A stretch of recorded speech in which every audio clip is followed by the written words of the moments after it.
Doctor راجہ صاحب اس نام نے نا اتنا مسلمانوں میں انتشار پیدا کر دیا کہ بعد میں یہ نام گڑا گیا صدیوں بعد. نہ اللہ کے رسول نے یہ لفظ بولا نہ صحابہ نے بولا، بعد میں یہ نام بول دیا گیا صلاۃ التراویح، تراویح کی نماز. لوگ شبہ میں پڑ گئے کہ یہ شاید کوئی الگ نماز ہے.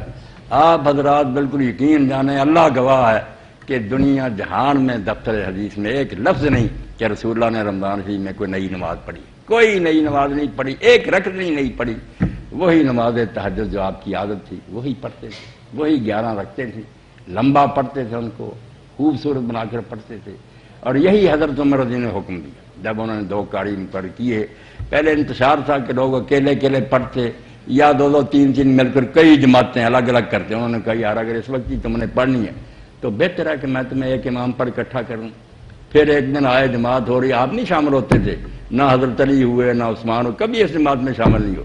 اور اعلان بھی فرمایا کہ اس سے بہتر ہے کہ آخری حصے رات میں پڑھی. حضرت عمر صاحب ہی فرمایا کہ اصل وقت تو وہ ہے، مگر اگر تم پڑھتے ہو تو چلو پڑھ لو. تو یہ بعد میں پھر جب نام تراویح ہو گیا نا تو لوگوں نے 2 نمازیں پھر بنا دی. تہجد الگ ہے، تراویح الگ ہے. آپ نے کبھی ایسا نہیں کیا کہ اگر یہ نماز پڑھ لی ہے 11 رکھتے ہیں تو پھر پچھلے حصے میں پڑھی ہو. اب بھی آپ مسئلہ یاد رکھیں کہ جب 4 فرض اور 2 سنت پڑھ لیتا نا آدمی، اب جو نماز شروع ہوتی ہے نا بے شک آپ بطر ہی پڑھتے ہیں، یہ عشاء کا حصہ نہیں ہے، یہ قیام اللیل رات کی نماز کا حصہ تہجد کا، جو آسانی کے لیے ہمیں اجازت مل گئی ہے کہ جو 11 رکھتے ہیں بھی اگر کوئی شخص محسوس کرے کہ میں نہیں اٹھ سکتا پچھلے ابھی عشاء کے ساتھ ہی پڑھ لے تہجد ہو جائے گی. وہ 11 رکعتوں کا حق ادا ہو گیا، تھوڑی پڑھ لے تب بھی ٹھیک ہے. تو اصل میں نماز جو ہے نا قیام اللیل قیام رمضان ایک ہی ہے، تہجد کوئی الگ نماز نہیں. مگر جب شروع کر لی بعد میں لوگوں نے، حضرت عمر نے نہیں کہا 11 ہی تھی، مگر لوگ بعد میں یہ سوچ کر اپنے طور پر انہوں نے یہ اتحاد کیا کہ 100 آیت ایک رکعت میں 100 آیت قاری پڑھتا تھا. اور ٹھہر کر غور و فکر کے ساتھ لوگ لاٹھیاں لے کر کھڑے ہوتے تھے. انہوں نے کہا نفل ہے، تعداد رکعتوں کی بڑھا دو، آیتیں گھٹا دو، رکوع سجدے جلدی ہو جائیں، خون اتر آتا ہے. پھر بڑھنے شروع ہو گیا 16 20 24 28 32 36. مدینہ شریف کی مسجد میں پھر 36 اور 3 وتر یہ ہوتے رہے بہت مدت. امام مالک رحمۃ اللہ علیہ نے جب وہ سنبھالی انہوں نے کہا یہ تو یزید کے زمانہ سے پہلے سے آ رہا ہے مسجد نبی، 39 ہو رہی تھی تو نفل سمجھ کر لوگ پڑھتے، کوئی حرج نہیں. اب انہوں نے یہ شروع کیا کہ 4 رکھتے ہیں جب پڑھتے تھے نا اس کے بعد بیٹھنا شروع کیا. اس کو عربی میں کہتے ہیں ترویحہ، راحت کرنا، ذرا آرام کر لینا، لیٹ لے ذرا سستا لے، ترویحہ 4 رکعتوں کے بعد. مگر وہ عرصہ اتنا ہی تھا، اب بھی کتابوں میں لکھا عمل نہیں کرتے. ایک بات گلے میں پڑ گئی ہے نبھا نہیں سکتے کہ لکھا تو یہ کہ ترویحہ اتنا لمبا کرو جتنی دیر میں 4 رکعتیں پڑھی ہیں، جتنا ٹائم 4 رکعتوں پر لگا نا اتنی دیر بیٹھو، نفل پڑھو، بیٹھے رہو، لیٹ جاؤ، نیا وضو کر لو، راحت کرو. مگر انہوں نے دیکھا ہے سارا ٹائم بہت اب اتنا ہی ہے، سبحان ذی الملک والملکوت بس یہ پڑھتے ہیں. اپنی طرف سے جعلی ایک تسبیح بنائیے، کہیں اللہ کے رسول نے نہیں بنایا، وہ پڑھ کر نہ پھر نہ سبحان اللہ بہت اچھا کیا ڈاکٹر ہے، کوئی دعا نہیں ثابت، سیدھا آپ آرام کر اکٹھی 11 پڑھتے تھے. یہ درمیان میں 4 رکعتوں کے بعد تھک کر آرام کرنے لگے، اس کا نام ترویحہ رکھ لیا. اور پھر اس نماز کا نام ہو گیا صلاۃ التراویح. وہ نماز ہے جس میں ترویحیں آتے ہیں، وقفے وقفے نا تھوڑا تھوڑا آتا ہے آرام کرنا. تو یہ اللہ نے نام نہیں رکھا، رسول نے نہیں رکھا، کسی صحابی نے نہیں رکھا، وہاں ایک ہی نام ہے قیام اللیل کہ رات کے وقت اٹھ کر اللہ کو یاد کرو. اچھا مولانا صاحب دوسرا میرا چھوٹا سا سوال ہے کہ فرائض تو وہ ہیں جو معراج پر اللہ تبارک تعالیٰ نے نبی مکرم صلی اللہ علیہ وسلم کو پڑھتی ہے، سنت وہ ہے جو نبی مکرم صلی اللہ علیہ وسلم زائد نماز پڑھی، نفل پڑھے اور ہماری سنت بن گئی. یہ جو وتر ہیں ان کو واجب کا درجہ کیسے ملا، جن کو واجب کیوں کہتے ہیں؟ یہ ڈاکٹر راجہ صاحب آپ کے بہت اچھے سوال. اصل میں بہت سی ٹرمیں ایسی ایجاد ہو گئی ہیں جس سے لوگوں کا ذہن کنفیوز ہو گیا کہ اسلام کیا ہے، فرض ہے، واجب ہے، سنت مؤکدہ ہے، سنت غیر مؤکدہ ہے، نفل ہے، مستحب ہے، رغیبہ ہے، تطوع ہے، مندوب ہے. اتنا جنگل ہے کہ آدمی حیران ہوتا ہے کیا ہے. حالانکہ سیدھا ہی بات ہے کہ کیٹیگریاں 2 ہیں، یہ سب بھول جائیں واجب وغیرہ کو. ایک فرض ہے کہ یہ کام لازمی ہے، اگر نہیں کریں گے گناہگار ہوں گے، عدالت کے کٹہرے میں کھڑے ہوں گے، جہنم سزا ہوگی.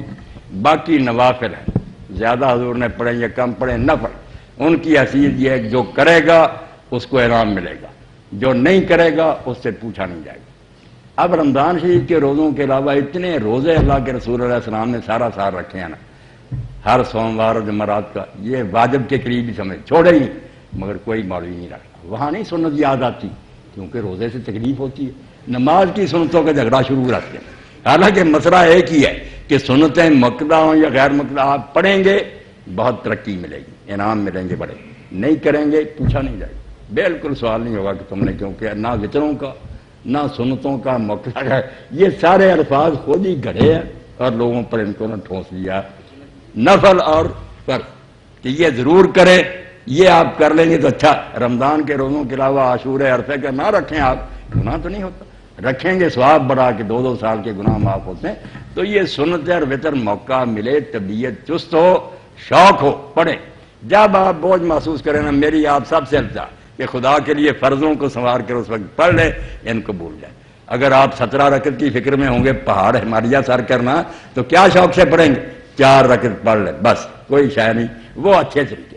حضرت عروہ ابن زبیر جب فرض پڑھتے تھے حرم شریف میں، کبوتر آپ پر ان پر بیٹھ جاتے، ستون کی جگہ نہ ہلتے، لوگ پوچھتے لوگ کہ سنت نفل آپ اتنے احتیاط سے نہیں پڑھ، کہتے ہیں راس المال، جو اصل سرمایہ کیپٹل جس کا حساب وہ تو فرض ہی، ان کو تو سنوار کر پڑھے۔ یہ تعداد بڑھا لی ہے، بیڑا غرق کر دیا، کچھ فائدہ نہیں۔ جو بچیاں مثلا میری بچیاں جو گھروں کے کام کرتی ہیں، بیٹوں کو سنبھالتی ہیں، وہ 12 رکعتیں ظہر کی پڑھتی پھر، اگر وہ کھانا تیار کرتی ہیں، لوگوں کی افطاری کا انتظام کے 4 فرض پڑھی انہوں نے۔ میں کہتا ہوں ہم جو فارغ بیٹھے ہیں مسجدوں میں، ہماری 100 رکعت سے بہتر ہے ان کا۔ جو کسی کام میں پھنسا ہوا، کوئی مزدور ہے، کوئی پروفیسر ہے، وہ جو کام کر رہا ہے وہ اچھے طریقہ سے کرے، رکھتے ہیں تھوڑی بھی ہوں گی نا، اسی لیے تو 2 کیٹیگریاں اللہ کے رسول نے بنا دی۔ ایک صحابی آیا حضور کے قریب ہوا، بدوی تھا، تو اس نے کہا تجھے اس خدا کی قسم ہے جس نے تجھے رسول بنا کر بھیجا کہ مجھ پر کتنی نمازیں فرض ہیں؟ فرمایا 5۔ اس کے علاوہ؟ فرمایا اللہ انت توا، یہ اشراق اور ظہر، تہجد، وتر وغیرہ سب خوشی کی بات ہے۔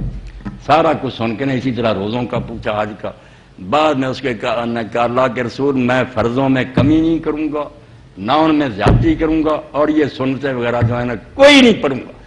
آپ نے جب وہ لوٹا اور کہا فلا وابی، اللہ کی قسم اگر یہ اپنی بات پر رہا تو نجات پا، بس نجات کے لیے فرض چاہیے، باقی جو ہے نا وہ بہت اچھی بات ہے، موقع ہو، دل حاضر ہو، شوق ہو، ساری رات جاگے بوجھ محسوس کر کے آپ تراویح پڑھیں گے، نیند آ رہی، سر ادھر جھکتا ادھر جھکتا، لوگ دیکھتے ہیں کہ جب امام رکوع میں جائے گا اس وقت کیا ہے یار، 4 فرض پڑھیں، سنت پڑھیں 2، اور جا کر سو جائیں، کھانا ہضم کریں، نیند پوری ہو، صبح اٹھیں، مسواک کریں، غسل کریں، خوشبو لگائیں، تہجد کے نفل پڑھیں، آپ یقین جانیں دیکھیں گے کہ اس تراویح سے 1000 گنا زیادہ نور دل میں اترے۔